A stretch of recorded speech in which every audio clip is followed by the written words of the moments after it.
Welcome to the Career Lab, closing America's skills gap one person at a time. Hi, this is Peterson Walrod. I am co-host of the CareerLab Podcast. Today, we're here with Tyler, who's from Orange County, 26, and he is here with his career question. So Tyler, what can Julie do to answer your question today? Well, I'm trying to find a job in the nonprofit sector, and I think I am probably doing something wrong with my applications. I put in a whole bunch of time into every single resume and cover letter I put out, trying to personalize them. But I have not gotten a kind of so much of an offer for an interview with any place I've applied to. So just kind of hoping to figure out a little bit more about what I can do to improve those. Tyler, why do you want to work for a nonprofit? It's a very long story. It's something I've been drawn to for a long time. Okay. And, it's not a must, but I am really hoping to work for a company where I feel something pushing me to get out of bed and go to work every day. Some place that I feel a really strong affiliation with and that I feel like I'm imparting a little bit of good into the world. Okay. And I was also considering careers based on some strengths that I had, languages. I was interested in interpreting as well for a while, but due to the cost of grad school, I've put that on hold for now, and I'm trying to turn back to nonprofits because it feels like a place to grow, at least. You're 26 years old. That's correct. Do you have a degree? I have a bachelor's in politics. In politics or political science? Yes. Which is it? It's politics. Politics. What did you learn in politics?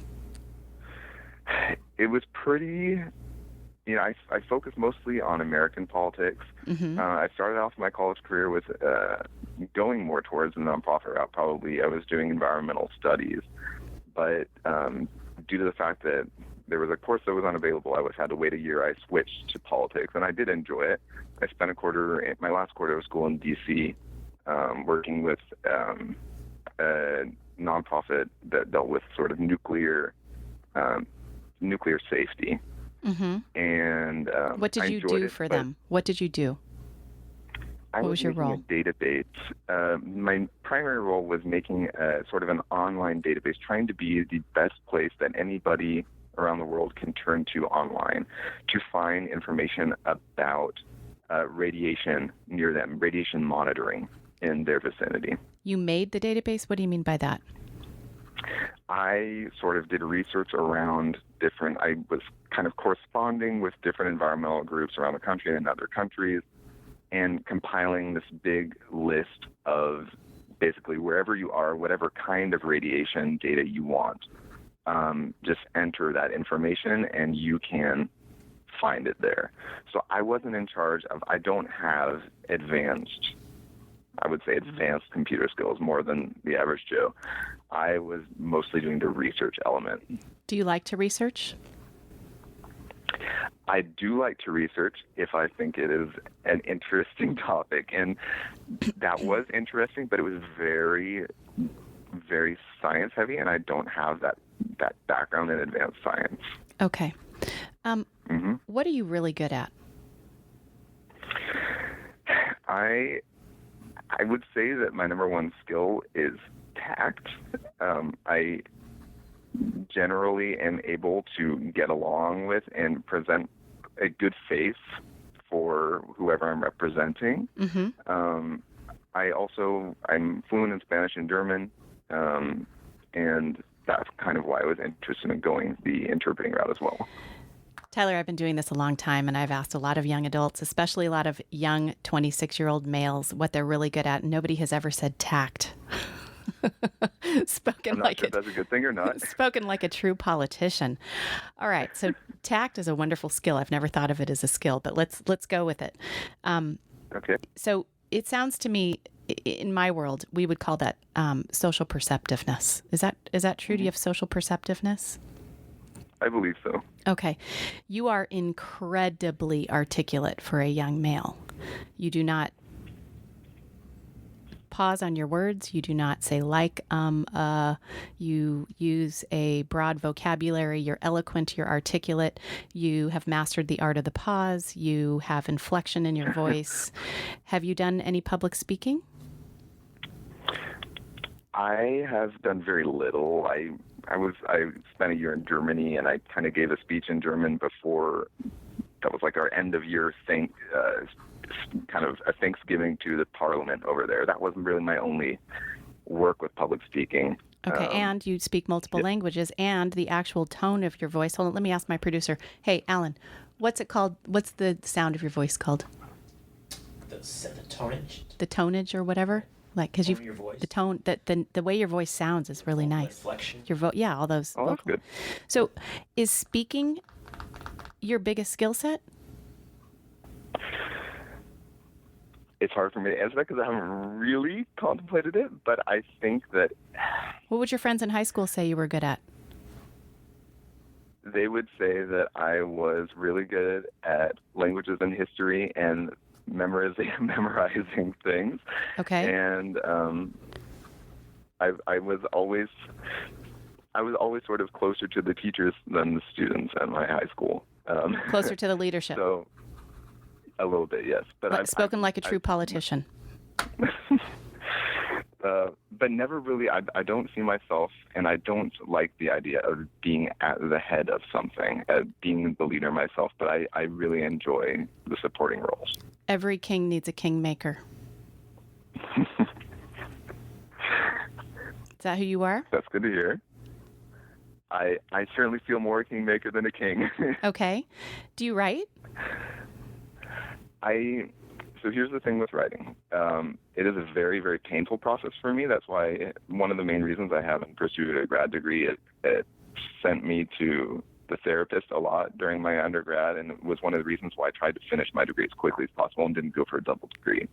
I am a perfectionist, and for me it's kind of all or nothing, and that's why I do polish my resume so much, and I'm really proud of what I send in, but it takes so much out of me. Okay. So it's not enjoyable at all. I understand. Writing in general or just resume writing? Nobody likes resume writing but me. Writing, especially writing when I'm going to be judged on it, either by a grade or by a job being given or withheld from me. Okay, so you put a lot of pressure on yourself to make it perfect. Yeah. Okay, so I'm going to give you permission to release that a little bit because writing doesn't have to be perfect. It has to be good enough. And there are a lot of people out there who can write really, really well. And no matter what, there's always going to be somebody who's a better writer than you. If I were to ask your high school and college English teachers how good of a writer you were, what would they say?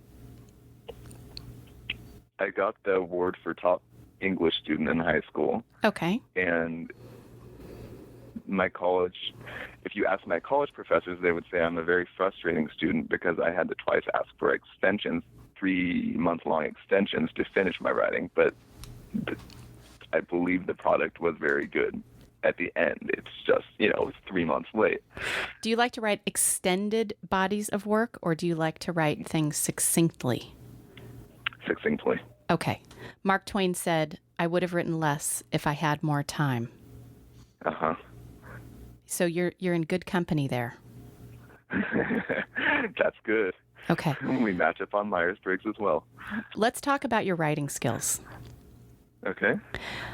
What do you like to write about? You said you didn't tell me, you said you were a politics major, but you told me in history, in high school you were more into history. Yes. What did you like about history?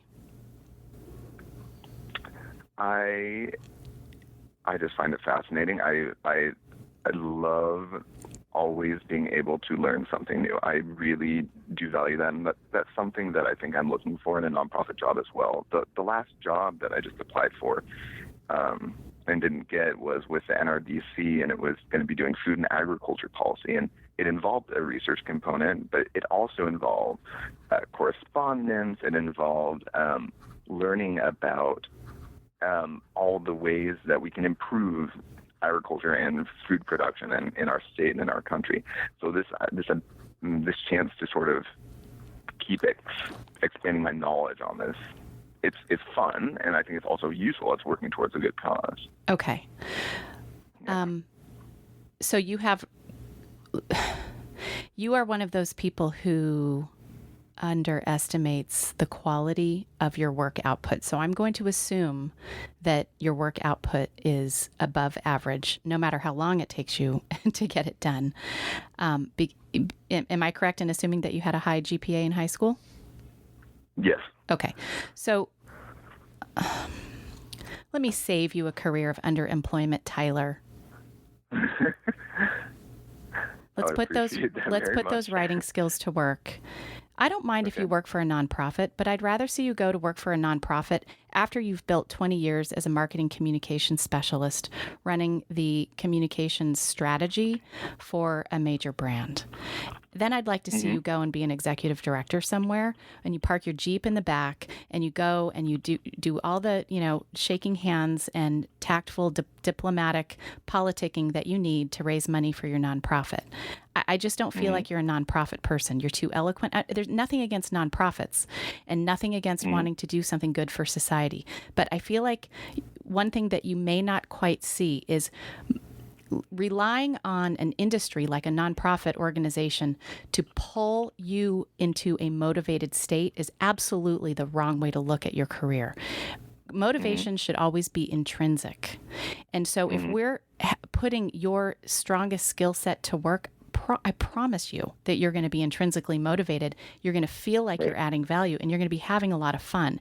And if you get in a writing position where marketing and communication is, or the marketing of communication is your tool, your pen is your sword, I think you're going to feel like, okay, now I see that these are not research papers that I'm turning in for final credit. These are, press releases. These are speeches for the CEO. These are customer interactions. These are fleeting newsletters. These are blurbs that we're going to put in the newspaper or in a presentation to an industry association. That they're smaller projects, important, but they're all themed around a certain corporate identity. I feel like you would be really good at that because you're so tactful. And would you have any particular recommendation on how to sort of enter into that sort of career? Yes. You're 26 years old. How many jobs have you had? I have had 0 full-time jobs. Okay, since graduating. Perfect. That's what I was hoping you'd say. Put together a resume with your high school award, with any relevant coursework in history, marketing, politics, speech. Did I say writing yet? Writing with a capital writing. Every English, everything. And go research marketing, the field of marketing communications. It's also called Marcom.